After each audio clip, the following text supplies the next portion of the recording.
নমস্কাৰ বন্ধুসকল, welcome to my YouTube channel Assam career job. আজি পুনৰ আপোনালোকৰ বহুত ভাল খবৰ আহিছে। পঞ্চায়ত বিভাগৰ ফালৰ পৰা 25,313টাকৈ ভেকেঞ্চি মুকলি কৰিছে। চ' দুখনকৈ নটিচ মুকলি কৰিছে গ্ৰেড 3 আৰু গ্ৰেড 4 লেভেলৰ। লাষ্ট চান্স আপোনালোকৰ বাবে আহি গৈছে। এপ্লাই নাও কেনেকৈ ভেকেঞ্চিখিনিৰ ক্ষেত্ৰত আবেদনসমূহ কৰিব পাৰিব। ভেকেঞ্চিকেইটা দুখনকৈ নটিচ ক'ৰ পৰা বিভাগৰ ফালৰ পৰা আহিছে, লগতে সকলোখিনি কথা জনাই আছোঁ। পঞ্চায়ত বিভাগৰ ফালৰ পৰা আপোনালোকৰ বাবে ডাঙৰ ৰিক্ৰুটমেণ্ট আহি গ'ল। চ' সকলোখিনি কথা জনাই আছোঁ। চ' ভিডিঅ'টো আপোনালোকে শেষলৈকে চাব। আৰু যদি ভিডিঅ'টো ভাল পায়, ভিডিঅ' লাইক কৰিব পাৰে, লগতে চেনেলটো ছাবস্ক্ৰাইব কৰিব পাৰে এনেকুৱা ভিডিঅ'সমূহ প্ৰতিদিনে পাই থাকিব। আৰু মোৰ হোৱাটছআপ চেনেল লিংক ভিডিঅ' ডেছক্ৰিপশ্যনত দিয়া আছে, তাত গৈ ফ'ল'টো কৰিব পাৰে, তেতিয়া আপোনালোকে ডেইলি জবৰ আপডেটসমূহ পাই থাকিব পাৰিব। আৰু ভিডিঅ'টো যিমান পাৰে সিমান বন্ধুজক শ্বেয়াৰ কৰি দিয়ক, যাতে সকলো বন্ধুৱে ডেইলি জবৰ আপডেটসমূহ পাই থাকিব পাৰে। চ' আপোনালোকৰ এটা বেষ্ট অপৰচুনিটি আহি গৈছে। চ' আপোনালোকে ভিডিঅ'টো শেষলৈকে চাব। ভিডিঅ'টো আগবঢ়াৰ আগতে মই আপোনালোকক জনাই দিব বিচাৰিছোঁ, যদি আপোনালোকে ADR 3.0 ক্ষেত্ৰত এক্সামসমূহ দিম বুলি ভাবি আছে, তেন্তে আপোনালোকে এতিয়াৰ পৰাই পঢ়া শুনাসমূহ কৰিব লাগিব, এতিয়াৰ পৰাই প্ৰিপেৰেশ্যনসমূহ কৰিব লাগিব, তেতিয়াহে আপোনালোকে 100% চিলেকশ্যন লাভ কৰিব পাৰিব। তাৰ ক্ষেত্ৰত আমাৰ টিমৰ তৰফৰ এটা কোৰ্চ প্ৰস্তুত কৰি উলিওৱা হৈছে। চ' কোৰ্চটোৰ কথা ডিটেইলছ জনাৰ আগতে পোনপ্ৰথমে দুটামান কথা জনাই ল'ব বিচাৰিছোঁ। প্ৰথম যিটো কথা হৈছে, এই কোৰ্চটো যদি আপোনালোকে বাই কৰি লৈ পঢ়ে, তেন্তে আপোনালোকে বেলেগ কোনো বুক পঢ়িব নালাগে বা বেলেগ কোনো কোৰ্চ কৰিব নালাগে। সকলোখিনি আমাৰ কোৰ্চটোৰ আণ্ডাৰতে পাই যাব। ছেকেণ্ড কথাটো হৈছে, এই কোৰ্চটোত আপোনালোকৰ সুবিধা হৈ বৰ্তমান 50% অফাৰ দি থকা হৈছে, আৰু অফাৰটো লিমিটেড টাইমৰ কাৰণে অফাৰ হৈ আপোনালোকে দেখিব পাৰিছে। চ' অতি সোনকালে শেষ হ'বলৈ গৈছে। চ' যিমান পাৰে সিমান সোনকালে আপোনালোকে বাই কৰি লওক। আৰু কেনেকৈ বাই কৰিব পাৰিব? বাই কৰিব যিটো আমাৰ হোৱাটছআপ নম্বৰ আপোনালোকে স্ক্ৰীণত দেখিব পাৰিছে, 9181267278। জাষ্ট হোৱাটছআপত হাই বুলি মেছেজ কৰিলে আপোনালোকে কোৰ্চটো বাই কৰি ল'ব পাৰিব। চ' আপোনালোকৰ এটা বেষ্ট অপৰচুনিটি আহিছে। আৰু এটা কথা, এই কোৰ্চটো যে আপোনালোকে ভালদৰে পঢ়ে, আপোনালোকে নিশ্চয় চিলেকশ্যনসমূহ লাভ কৰিব পাৰিব। এতিয়া মই আপোনালোকক এই কোৰ্চটোৰ কথা সম্পূৰ্ণ ডিটেইলছ জনাই দিব বিচাৰিছোঁ। ভিডিঅ'টো আপোনালোকে শেষলৈকে চাব। এতিয়া দেখিব আছে ADR 3.0 গ্ৰেড 3 এণ্ড গ্ৰেড 4 লেভেলৰ বেষ্ট কোৰ্চ 2026 এণ্ড 2027। ADR 3.0 ক্ষেত্ৰত গ্ৰেড 3 গ্ৰেড 4 ক্ষেত্ৰত one of the best course হয় 2026-27 বৰ্ষৰ ক্ষেত্ৰত। ইয়াত বিশেষকৈ আপোনালোকে দেখিব আছে 10,000 কুৱেশ্যন উইথ এনচাৰ, 10,000 প্ৰশ্ন উত্তৰ লাভ কৰিব পাৰিব। Assamese and English medium, Asamiya আৰু ইংৰাজী মাধ্যম দুইটা মাধ্যমতে লাভ কৰিব পাৰিব। অল টপিকৰ A to Z এনালাইচিছ, যিমানখিনি ছাবজেক্ট আছে, এই সকলোখিনি ছাবজেক্টৰ যিমানখিনি টপিক আছে, এই সকলোখিনি টপিকৰ আপোনালোকে A to Z এনালাইচিছ লাভ কৰিব পাৰিব। মানে আপোনালোকে এক্সাম পেপাৰখনত যিমানখিনি কুৱেশ্যন দেখিব পাৰিব, সেই কুৱেশ্যনখিনি যিখিনি টপিকৰ পৰা আহিব, ইয়াত সকলোখিনি টপিকত আপোনালোকে ডিটেইলছ এনালাইচিছৰ সৈতে লাভ কৰিব পাৰিব। তাৰপিছত আপোনালোকে কি ছাবজেক্ট লাভ কৰিব? ছ'চিয়েল ষ্টাডি হওক, জেনেৰেল নলেজ হওক, মেথমেটিক্স হওক, ৰিজনিং হওক, ইংলিছ গ্ৰামাৰ হওক, অল ছাবজেক্ট কভাৰ আছে, কমপ্লিট চিলেবাছ কভাৰ কৰি থোৱা আছে। সেইটো সকলোখিনি ছাবজেক্ট আপোনালোকে লাভ কৰিব পাৰিব। ছ'চিয়েল ষ্টাডি, হিষ্ট্ৰী হওক, পলিটি হওক, ইকনমি হওক, জিঅ'গ্ৰাফী হওক, আছাম ৰিলেটেডো লাভ কৰিব পাৰিব, ইণ্ডিয়া ৰিলেটেডো লাভ কৰিব পাৰিব, লগতে আপোনালোকে ৱৰ্ল্ড ৰিলেটেডো আপোনালোকে ইয়াত লাভ কৰিব পাৰিব। আৰু যেতিয়া আপোনালোকে কোৰ্চটো বাই কৰি লৈ পঢ়িব, তাৰপিছত আপোনালোকে নিজকে পৰীক্ষা কৰি চাব লাগিব ন। চ' আপোনালোকে নিজকে পৰীক্ষা কৰি চাবৰ কাৰণে ADR 3.0 ষ্টেণ্ডাৰ্ড লেভেলৰ 10খনকৈ ফুল মক টেষ্টৰ কাৰণে ফুল লেন্থৰ টেষ্ট পেপাৰ লাভ কৰিব পাৰিব। আৰু লগতে আপোনালোকে যিখিনি প্ৰিভিয়াছ ইয়েৰ কুৱেশ্যন পেপাৰ আছে, সেইখিনি ইয়াত লাভ কৰিব পাৰিব উইথ এনচাৰ ছেটৰ সৈতে। আৰু যিটো কোৰ্চ হয় 2026-27 বৰ্ষৰ যিখন নিউ চিলেবাছ, তাৰ ওপৰত বেছ কৰি কোৰ্চটো বনোৱা হৈছে। চ' আপোনালোকৰ এটা বেষ্ট অপৰচুনিটি হয়। চ' কোৰ্চটো বাই কৰিলে পঢ়িব পাৰে। আৰু এই যিটো কোৰ্চ হয়, সেই কোৰ্চটো অকল ADR 3.0 বুলি নহয়, অসমৰ যিকোনো কম্পিটিটিভ এক্সামৰ কাৰণে পাৰিব। ফৰ এক্সাম্পল DSS হওক, DME হওক, আপোনালোকৰ যিমানখিনি এক্সাম আছে, DSS, DME, আপোনালোকৰ আছাম পুলিচ, ABUB, SI হওক, টেট হওক, এনেকৈ আপোনালোকে অসমৰ যিকোনো কম্পিটিটিভ এক্সামৰ কাৰণে এই কোৰ্চটোৰ দ্বাৰা পঢ়িব পাৰিব গ্ৰেড 3 গ্ৰেড 4 লেভেলৰ। চ' কোৰ্চটো আকৌ এবাৰ জনাইছোঁ কেনেকৈ বাই কৰিব। বাই কৰিব কাৰণে জাষ্ট হোৱাটছআপত মেছেজ কৰিলে হ'ল, 9181267278। জাষ্ট হোৱাটছআপত মেছেজ কৰিলে আপোনালোকে গোটেই কোৰ্চটো আপোনালোকে পে'মেণ্ট কৰি দিয়া আছে, গোটেই কোৰ্চটো আপোনালোকে লাভ কৰি যাব। চ' আপোনালোকৰ এটা বেষ্ট অপৰচুনিটি হয়। চ' কোৰ্চটো বাই কৰিবৰ কাৰণে হোৱাটছআপত জাষ্ট মেছেজ কৰিলে হৈ যাব, যিটো কোৰ্চ হয়। চ' ইয়াত ধুনীয়াকৈ ডিটেইলছখিনি দেখিব পাৰিছে। বেষ্ট কোৰ্চ হয় 2026 এণ্ড 2027 ক্ষেত্ৰত। চ' বাই কৰিবৰ কাৰণে হোৱাটছআপত মেছেজ কৰিলে আপোনালোকে পে'মেণ্ট কৰি দিয়াৰ পিছত গোটেইখিনি কোৰ্চ আপোনালোকে লাভ কৰি যাব। চ' এতিয়া মই ডিটেইলছখিনি আপোনালোকক জনাই দিব বিচাৰিছোঁ। মই আপোনালোকক জনাইছিলোঁ যে পঞ্চায়ত বিভাগৰ ফালৰ পৰা দুখনকৈ নটিচ মুকলি কৰিছে। মই এটা জনাব বিচাৰিছোঁ, প্ৰথমতে দুখনকৈ নটিচ মুকলি কৰিছে। এখন নটিচ মুকলি কৰিছে আপোনালোকৰ চেণ্ট্ৰেল লেভেলৰ ফালৰ পৰা, আৰু এখন নটিচ মুকলি কৰিছে অসমৰ ফালৰ পৰা।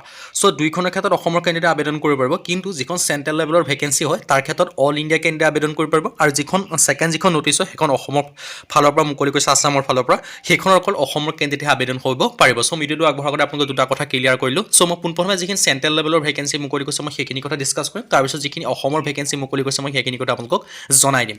চেণ্ট্ৰেল লেভেলৰ যিখিনি পঞ্চায়ত বিভাগৰ ফালৰ পৰা মুকলি কৰিছে, সেইখিনি মুকলি কৰিছে 25,313টা। আৰু যিখন অসমৰ ফালৰ পৰা মুকলি কৰিছে, সেইখনো পঞ্চায়ত বিভাগৰ ফালৰ পৰাই মুকলি কৰিছে। অসমৰ ফালৰ পৰা পঞ্চায়ত বিভাগৰ ফালৰ পৰা মুকলি কৰিছে। পঞ্চায়ত ৰাজ বিভাগ ৰিক্ৰুটমেণ্ট 2026 ক্ষেত্ৰত দেখিব আছে গ্ৰাম পঞ্চায়ত ৰাজ পঞ্চায়ত ৰাজ ডিপাৰ্টমেণ্টৰ ফালৰ পৰা মুকলি কৰিছে। এখন চেণ্ট্ৰেল লেভেলৰ ভেকেঞ্চি হয়। আৰু ষ্টেট লেভেলৰ ভেকেঞ্চিও আছে। ভিডিঅ'টো ছেকেণ্ড নটিচখন ষ্টেট লেভেলৰ পঞ্চায়ত বিভাগৰ ভেকেঞ্চিৰ কথা দেখিবলৈ হ'ব, সেইটো চাব পাৰিব। তেতিয়া শেষলৈকে চালে সেইখিনি কথাও গম পাব পাৰিব।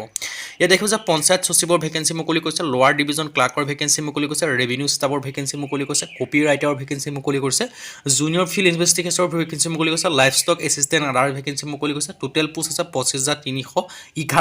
এইটো আপোনালোকৰ চেণ্ট্ৰেল লেভেলৰ ভেকেঞ্চিৰ ক্ষেত্ৰত হয়, আৰু ষ্টেট লেভেলত যিখিনি ভেকেঞ্চি আছে সেইখিনি কথা আপোনালোকে জানিব পাৰিব। এপ্লাই মোডটো আছে অনলাইন যোগে আবেদন কৰিব পাৰিব, আৰু এই যিখিনি ভেকেঞ্চি সেইখিনি অল ইণ্ডিয়া কেণ্ডিডেটে আবেদন কৰিব পাৰে। Who can apply? All India male female সকলোৱে আবেদন কৰিব পাৰে। চ' এইখিনি চেণ্ট্ৰেল লেভেলৰ ভেকেঞ্চি হয়। চ' যদি আপোনালোকে মানে ইণ্ডিয়াৰ যিমানখন ষ্টেট আছে সকলো ষ্টেটৰ কেন্দ্ৰীয় ভেকেঞ্চিখিনিৰ ক্ষেত্ৰত আবেদনসমূহ কৰি ল'ব পাৰিব। আৰু লগতে যদি আপোনালোকে AD ট্ৰিবিউনৰ ক্ষেত্ৰত প্ৰিপেৰেশ্যন কৰি আছে, আমাৰ টিমৰ পৰা যিটো কৰ্চ চলি আছে সেই কৰ্চটো আপোনালোকে বাই কৰিলে পঢ়িব পাৰিব। বাই কৰিলে পঢ়িবৰ কাৰণে হোৱাটছআপত জাষ্ট মেছেজ কৰিলে হ'ব। আমাৰ হোৱাটছআপ নম্বৰটো স্ক্ৰীনত আপোনালোকে তেনেকৈ দেখিবই পাৰিছে। 50% যিহেতু অফ আছে, চ' কৰ্চটো আপোনালোকে বাই কৰিলে পঢ়িব পাৰিব। চ' চেণ্ট্ৰেল লেভেলৰ ভেকেঞ্চি কথা মই ক'লে পঞ্চায়ত বিভাগৰ ফালৰ পৰা মুকলি কৰিছে। চ' আপোনালোকৰ এটা বেষ্ট অপৰচুনিটি আহি গ'ল। যিসকলে পঞ্চায়ত বিভাগৰ ভেকেঞ্চিৰ ক্ষেত্ৰত অপেক্ষা কৰি আছিল তেওঁলোকৰ কাৰণে এটা বহুত ভাল খবৰ হয়। পঞ্চায়ত বিভাগৰ ভেকেঞ্চি মুকলি কৰি দিলে আপোনালোকৰ বাবে। চ' এই ধুনীয়াকৈ ডিটেইলছখিনি দেখিব পাৰিছে। পঞ্চায়ত বিভাগৰ ফালৰ পৰা ভেকেঞ্চিখিনি মুকলি কৰিছে, আৰু who can apply? All India male female আবেদন কৰিব পাৰে। যিহেতু প্ৰথম নটিছখন মই আপোনালোকক জনাইছোঁ চেণ্ট্ৰেল লেভেলৰ ভেকেঞ্চি হয়। চ' চেণ্ট্ৰেল লেভেলৰ ভেকেঞ্চি অল ইণ্ডিয়া কেন্দ্ৰীয় আবেদন কৰিব পাৰিব। আৰু ষ্টেট লেভেলৰ যিখিনি ভেকেঞ্চি আছে সেইখিনি কথা মই আপোনালোকক জনাইছোঁ। ভিডিঅ'টো শেষলৈকে চাব। ইয়াত দেখিব মিনিমাম এজ 18 বছৰৰ পৰা পাৰিব, মেক্সিমাম আপোনালোকে 40 বছৰৰ পৰা পাৰিব। 18 পৰা 40 বছৰ বয়সলৈকে আপোনালোকে ভেকেঞ্চিখিনিৰ ক্ষেত্ৰত আবেদনসমূহ কৰি ল'ব পাৰিব। লগতে আপোনালোকে এজ ৰিলেক্সেশ্যনসমূহ লাভ কৰিব পাৰিব। SC ক্ষেত্ৰত 5 বছৰকৈ, OBC ক্ষেত্ৰত 3 বছৰকৈ, আৰু PWBD ক্ষেত্ৰত 10 বছৰ পৰ্যন্ত এজ ৰিলেক্সেশ্যনসমূহ লাভ কৰিব পাৰিব। চ' এটা ভাল অপৰচুনিটি আপোনালোকৰ বাবে মুকলি কৰিছে। চ' যদি ইণ্টাৰেষ্টেড হয়, ইলিজিবল হয়, আপোনালোকে আবেদনসমূহ কৰি ল'ব পাৰিব এই ভেকেঞ্চিখিনিৰ ক্ষেত্ৰত। ইয়াৰ যিখিনি চিলেকশ্যন প্ৰচেছ হয় এইখিনি যিহেতু চেণ্ট্ৰেল লেভেলৰ হয়, ইয়াৰ ক্ষেত্ৰত ৰিটেন এক্সাম হ'ব, ডকুমেণ্টছ ভেৰিফিকেশ্যন হ'ব, আৰু এইকেইটাৰ মাধ্যমে আপোনালোকক চিলেকশ্যনসমূহ কৰা হ'ব। আৰু এডুকেশ্যন কোৱালিফিকেশ্যন মিনিমাম 12 পাছ কৰিবলৈ বুলি কৈছে। চ' 12 পাছ যদি কৰিছে তেতিয়া আপোনালোকে আবেদনসমূহ কৰি ল'ব পাৰিব। চ' এটা বেষ্ট অপৰচুনিটি হয়, আৰু ইয়াৰ ক্ষেত্ৰত 12 পাছ কৰিলে আপোনালোকে আবেদনসমূহ কৰি ল'ব পাৰিব এই পঞ্চায়ত বিভাগৰ ভেকেঞ্চিখিনিৰ ক্ষেত্ৰত। আৰু ইয়াত দুদিনীয়া ডকুমেণ্টছৰ কথা আপোনালোকৰ ধুনীয়াকৈ উল্লেখ কৰি থোৱা আছে। চ' আপোনালোকৰ এটা বেষ্ট অপৰচুনিটি আছে যিসকলে পঞ্চায়ত বিভাগৰ ভেকেঞ্চিৰ ক্ষেত্ৰত অপেক্ষা কৰি থাকে। আৰু এইখন চেণ্ট্ৰেল লেভেলৰ যিহেতু ভেকেঞ্চি এইখিনি অল ইণ্ডিয়া কেন্দ্ৰীয় আবেদন কৰিব পাৰিব। এতিয়া যিখন অসমৰ ফালৰ পৰা পঞ্চায়ত বিভাগৰ ফালৰ পৰা ভেকেঞ্চি মুকলি কৰিছে সেইখিনি কথা জনাব বিচাৰিছোঁ।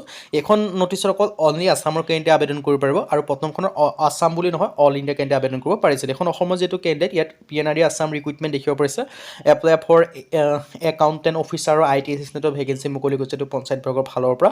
চ' এইখন নটিছ ফেব্ৰুৱাৰী মাহৰ 11 তাৰিখে মুকলি কৰিছে, আপোনালোকে তেনেকৈ দেখিব পাৰিছে PNRD ফালৰ পৰা।